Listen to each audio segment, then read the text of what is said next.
Hello class, स्वागत है सबका आज के सेशन में। Very good evening to all. स्वागत करता हूं आज सभी लोगों को आज के सेशन में। प्रीवियस क्लास में मैंने क्वेश्चन नंबर 2, 3 एंड 4 हमने देखा था अच्छे से। उससे पिछले वाली क्लास में क्वेश्चन नंबर 1 बहुत अच्छे से एक्सप्लेन सभी लोगों को मैंने करा था। कोई भी अगर किसी का डाउट होता है कमेंट करके बता सकते हैं। डेली 7:30 पर ये क्लास होती है। अगर कोई इमरजेंसी हो उसको छोड़ के डेली ये क्लास 7:30 पर अपलोड हो जाती है। सभी लोग आराम से सीख सकते हैं। कंप्लीट एनसीईआरटी के सॉल्यूशंस मैं यहाँ पर दूंगा। कंप्लीट सैंपल पेपर्स जब हमारा कोर्स हो जाएगा उसके बाद सैंपल पेपर्स भी मैं यहाँ पर करवाने वाला हूँ। और जो भी यहाँ पर क्लास देखता है लाइक जरूर करा करें और शेयर सबको कर दीजिए। जितने भी आपके फ्रेंड्स हैं सबको शेयर कर दीजिए, क्योंकि यहाँ पर जो भी आपको मटेरियल मिलेगा सब फ्री ऑफ कॉस्ट यहाँ पर मिलने वाला है। चलिए, आज के इस क्लास में हम स्टार्ट करेंगे क्वेश्चन नंबर 5 से। ध्यान से समझिएगा, वन बाय वन हम करेंगे इस सवाल को। The altitude of A right angle triangle. भाई, राइट एंगल ट्राइंगल की बात करी जा रही है यहाँ पे। सबसे पहली बात, altitude of A right angle triangle is 7 centimetre less than it's base. भाई, बेस से 7 सेंटीमीटर कम है एल्टीट्यूड। एल्टीट्यूड मतलब हमारा परपेंडिकुलर।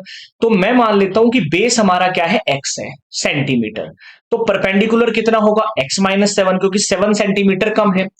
इफ द हाइपोटेनियस हमें दे रखी है 13 सेंटीमीटर। बहुत अच्छा सवाल बन गया ये हमारा। Find the other two sides. इसको वैल्यू निकालनी है, इसकी वैल्यू। अब मैं कैसे निकालूंगा इसकी वैल्यू डायरेक्ट? भाई, हमें पाइथागोरस थ्योरम का यूज करना है। हाइपोटेनियस स्क्वायर होता है perpendicular square plus base square. Hypotenuse कितना है, 13, इसका स्क्वायर कर दीजिए। परपेंडिकुलर है x-7, इसका स्क्वायर कर दीजिए। और बेस है एक्स स्क्वायर, इसका कर दीजिए। इसको सिंप्लीफाई करेंगे 169 आएगा। ये है a माइनस बी का होल स्क्वायर, मतलब कि a स्क्वायर प्लस में बी स्क्वायर, ठीक है, -2ab। यानी कि माइनस ए माइनस बी में भी प्लस ही आता है बी वाला, क्योंकि माइनस माइनस प्लस हो जाएगा। -2ab होता है, यानी कि माइनस का 14x हो जाएगा प्लस का एक्स स्क्वायर। थोड़ा रीअरेंज कर लीजिए, 169 आएगा, 2x स्क्वायर होगा, एक्स स्क्वायर -14x प्लस में 49। अब इसको भी भैया इस साइड में ले आइए। सारों को एक साइड में ले आऊंगा मैं। 2x स्क्वायर -14x और माइनस हमारे पास क्या हो जाएगा, 169 प्लस में 49 बराबर 0। थोड़ा रीअरेंज कर लेंगे। 2x स्क्वायर -14x माइनस हमारे पास कितना आएगा, ये 49 है ना, 0 और 4 में से 6 में से 4 गए 2, 1 हमारे पास बचेगा 0। अब इसको सारे को 2 से डिवाइड कर सकता हूं। ये भी 2 से डिविजिबल है, ये भी है और ये भी है। थोड़ा सिंपल बना लूंगा। एक्स स्क्वायर -7x -60 बराबर 0। ये सिंपल इक्वेशन बन गई। अब इसमें हमें क्या निकालना है, एक्स की वैल्यू फाइंड आउट करनी है।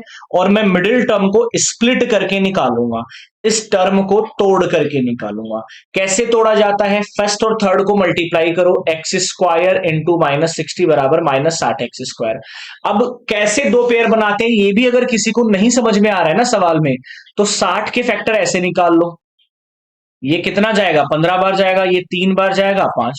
अब देखो, ऐसे दो पेयर बनाओ जिनमें -7 का अंतर आ जाए।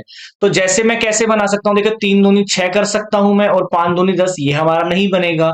और 5 दिए, सॉरी, 2 दूनी 4, 4 दिए 12 और 7, ये दोनों 12 और 5 में ले सकता हूं। लेकिन हमें क्या करना पड़ेगा, माइनस का 12x लेना पड़ेगा प्लस का 5x, तभी माइनस का 7x आएगा। आगे करूंगा मैं, x square -12x plus 5x -60 बराबर 0। अब दो दो का ग्रुप बना लो और कॉमन ले लीजिए। x कॉमन आएगा तो x प्लस 12 हमारे पास आएगा, सॉरी माइनस में आएगा ये हमारा ना, सॉरी माइनस में साइन हमारे पास आएगा। यहाँ पे सिंपल सा ध्यान देना है, प्लस माइनस का बहुत अच्छे से माइनस आएगा। यहां से भी +5 ले लूंगा तो x-12 आ जाएगा 0। अब दो वैल्यूज निकल करके आएंगे। एक तो x-12 बराबर 0 रखो तो x आएगा 12। एक x+5 बराबर 0 रखो तो x आएगा माइनस का 5। अब आप खुद सोचिए, जो साइड है वो हमारी माइनस में नहीं हो सकती है, हम प्लस का 12 लेकर चलेंगे। तो बेस तो हमारा आ गया 12, और ये 12 -7 हमारे पास आएगा 5। तो यही हमारे आंसर हो गए, बेस हमारा 12 एंड अदर टू साइड होगी 5 और 12। और किसी को अगर ये पता हो, आंसर चेक करना हो, तो पता भी होना चाहिए 5 12 13 ये एक ट्रिपलेट होता है, 3 4 5 ये एक ट्रिपलेट होता है। यही पेयर बनते हैं राइट एंगल ट्राइंगल में। ये भी अगर किसी को पता है तो और भी अच्छे से इस सवाल को सॉल्व कर देंगे। चलो अगला सवाल देख लेते हैं, क्वेश्चन नंबर 6 एंड फाइनल सवाल एक्सरसाइज 4.2 का। A cottage industry produces a certain number of pottery articles in a day। मान लो एक दिन में जो आर्टिकल्स है ना, नंबर ऑफ प्रोडक्शंस को मैं मान लेता हूं x per day. It was observe on a particular day. एक पार्टिकुलर डे पर ऑब्जर्व किया गया है। The cost of the production of each article. Her article की जो कॉस्ट है was 3 more than twice the number of article produced on that day. यानी कि जो उसकी कॉस्ट हमारे पास होगी ना वो कितनी होगी, जितने आर्टिकल हम प्रोड्यूस कर रहे हैं उसका ट्वाइस से 3 ज्यादा, ऐसा वो बोल रहा है। ठीक है, वाज क्या बोल रहा है, was 3 more than twice the number of article produce. Number of article कितना प्रोड्यूस कर रहे हैं, एक्स, इसके ट्वाइस से 3 ज्यादा, ये कॉस्ट है हमारे पास। ये हमारे पास क्या आ गई, कॉस्ट है पर डे की। और पर डे आर्टिकल कितने बनते हैं, एक्स। अब हमें बोल रहा है the total cost of production on that day was, उस दिन में टोटल कॉस्ट हमारे पास दे रखी है। भाई टोटल कॉस्ट हमारी होती क्या है, आराम से समझिएगा। टोटल कॉस्ट हमारे पास है 90 रुपीज। टोटल कॉस्ट होती क्या है कि भाई एक आर्टिकल बनाने में कितने रुपए लग रहे हैं उसको मल्टीप्लाई कर देते हैं तो टोटल कॉस्ट आ जाती है। नंबर ऑफ आर्टिकल हो रहा है एक्स और कॉस्ट है 2x+3, इसी की वैल्यू हमें 90 दे रखा है। अब इक्वेशन बना लो 2x² प्लस में 3x और माइनस 90 बराबर 0। अब इसमें x की वैल्यू निकालना है, हमें क्या बताना है, find the number of article and the cost, दोनों चीजें बतानी है, ये भी आंसर बताना है, ये भी बताना है। अब मैं देखो इसको कैसे करूंगा, सबसे पहले मुझे 2x² इंटू माइनस 90 यानी कि 180 हमें माइनस का x² चाहिए। 180 को आप ब्रेक ऐसे कर सकते हो, मैंने बताया है सभी लोगों को, जिसको नहीं आता 2 से करेंगे 45 आएगा, 5 से करेंगे 9 टाइम्स चला जाएगा, 3 से करेंगे 3 3 हो 3 एकम 3। अब ऐसे ब्रेक ऐसे पेयर्स बनाओ जिससे 3x हमारे पास में आ जाए। तो मैं क्या करूंगा, ये भी 3 है, 3 3 9 कर लूंगा, 5 दूनी 10, 10 दूनी 20, ये नहीं कर सकते हम। ठीक है, तो अब कैसे करेंगे, 5 3 15 मैं ले लूंगा, 3 दूनी 6, 6 दूनी 12, ये मैं ले सकता हूं, 12 और 15 मैं ले सकता हूं। लेकिन हमें यहां माइनस का चाहिए और यहां प्लस का चाहिए, तो मैं प्लस तो 15x ले लूंगा और 12x को माइनस का ले लूंगा, ताकि मल्टीप्लाई करने पर माइनस आए, प्लस माइनस करने पर प्लस आए। आगे क्या करेंगे, 2x² प्लस का, अब मैं रीअरेंज करूंगा, देखो 2 से ये 15 डिवाइड नहीं होगा, 12 होगा, तो मैं 12 को पहले लिखूंगा इसमें। ये अपने हिसाब से हमें बना लेना है ना, रीअरेंज हमें अपने हिसाब से करना है आराम से। ये हमारा 15x आएगा और माइनस का 180 हमारे पास आ जाएगा। अब पेयर बना लो इसमें आराम से, 2x कॉमन ले लेंगे, x माइनस 6 आ जाएगा, प्लस में 15 ले लूंगा तो x माइनस हमारे पास कितना आ जाएगा, 15 को जब 6 से करेंगे, वेट वेट वेट, कुछ गड़बड़ हमने कर दिया, दिखे इस सवाल में। 2x हमने कॉमन लिया यहां पर, तो x माइनस 2 6 के 12 हो गया। अगर मैं 15 लूंगा तो 15 6 90 होता है ना, 12 हमारे पास आएगा। कुछ हमने गड़बड़ कर दिया इस सवाल में आई थिंक। हमारा प्रोडक्शन था सेम, x इंटू में 2x+3 हमने लिया है, ये 2x² प्लस 3x माइनस 90 हो गया हमारा, 9 दूनी 18, 180 हो गया हमारा। -15 और 12 और -15 हम यहां से ले सकते हैं।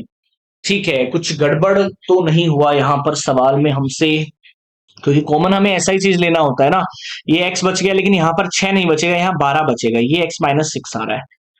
तो कुछ ना कुछ गड़बड़, 2x मैंने लिया, x माइनस 6 मैंने लिया।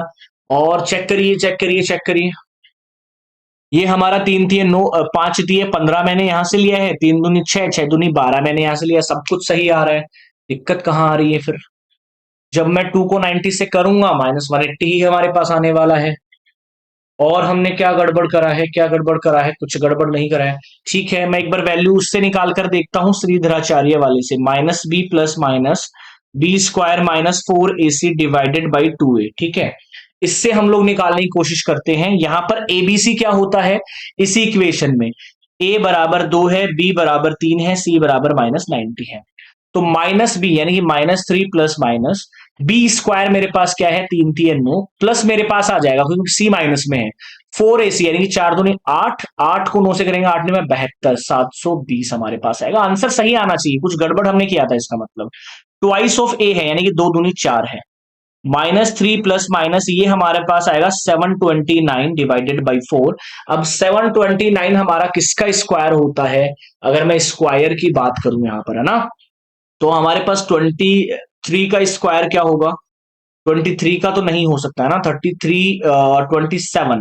27 का स्क्वायर जब मैं चेक करूंगा, 27 का स्क्वायर जब मैं चेक करूंगा 26, हाँ ये हो जाएगा, 49 होता है, 04 14 दूनी 28, चेक करिए 12, बिल्कुल सही बात है।